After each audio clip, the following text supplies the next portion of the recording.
Halo semuanya, pada saat ini saya akan menjelaskan tentang cara-cara subnetting dalam jaringan. Cara dalam subnetting terdapat 4 cara, jadi yuk kita lihat satu persatu. Nah, yang pertama ada cara biner. Dengan contoh soal IP address ya 192.168.10.0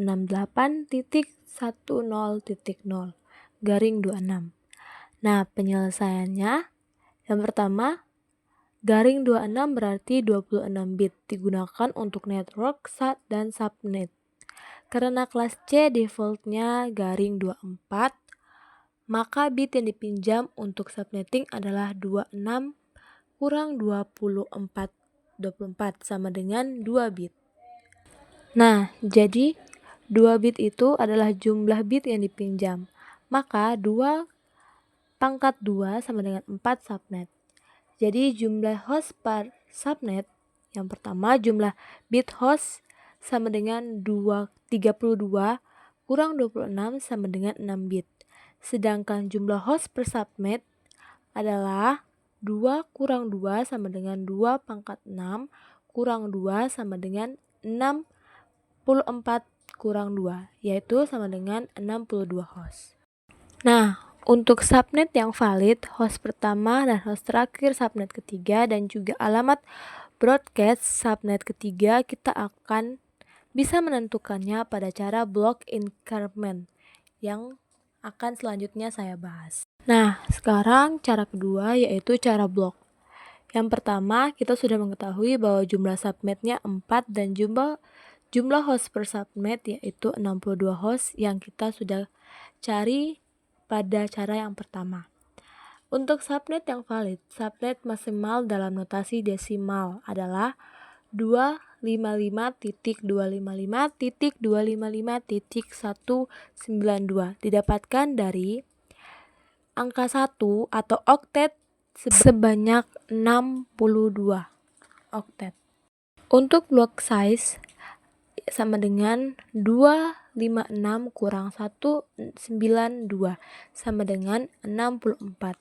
Dan subnet yang valid yang pertama 192.68.10.0 dan yang kedua 192.168.10.64. Yang ketiga 192.168.10.128 dan seterusnya.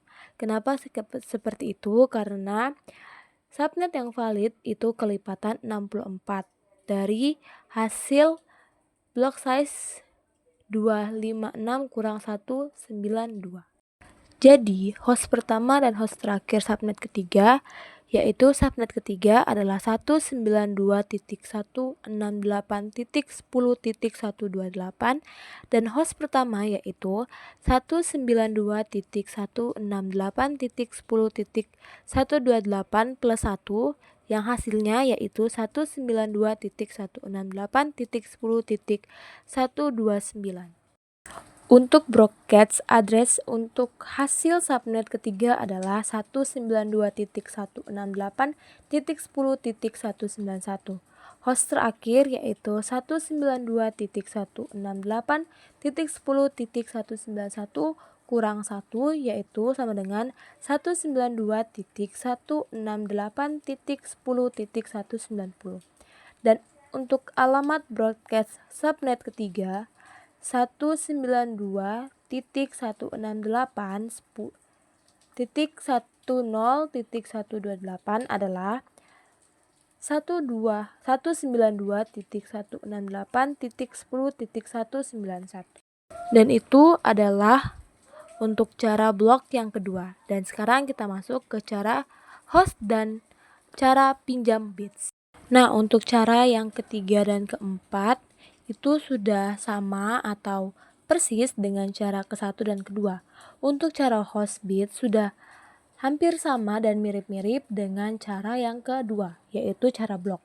Dan untuk cara pinjam bit juga itu sama dengan atau persis dengan cara biner. Kenapa saya bilang persis? Coba teman-teman lihat.